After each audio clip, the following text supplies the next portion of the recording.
Hello bachcho, let's discuss this question. If the age distribution is plotted for a population, the resulting structure is called A age graph, B age curve, C age pyramid या D age diagram. इस question को solve करने का जो की concept है वो है आपके एज डिस्ट्रीब्यूशन को समझना. तो एज डिस्ट्रीब्यूशन बेसिकली क्या दर्शाता है?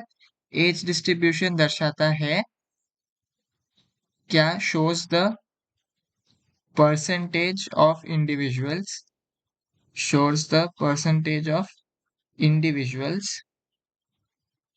at successive ages या age groups of a population.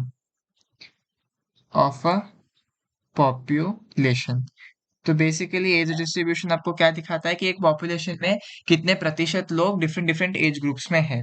और अगर हम इसको बेसिकली प्लॉट करें या इसकी एक डायग्रामेटिक रिप्रेजेंटेशन ले, अगर इसको हम प्लॉट कर दे प्लॉटेड या उसका एक डायग्रामेटिक रिप्रेजेंटेशन ले, तो उसको हम बेसिकली क्या कहते हैं? एक एज पिरामिड. क्योंकि आपको पता है एक एज पिरामिड भी बिल्कुल सेम चीज करता है कि दिखाता है कि एज का डिस्ट्रीब्यूशन क्या है, मतलब किस एज ग्रुप में लोग ज्यादा है, किस एज ग्रुप में लोग कम है. तो इसको हम कहते हैं एज पिरामिड. क्योंकि एज पिरामिड भी क्या दिखाता है? Number and distribution of individuals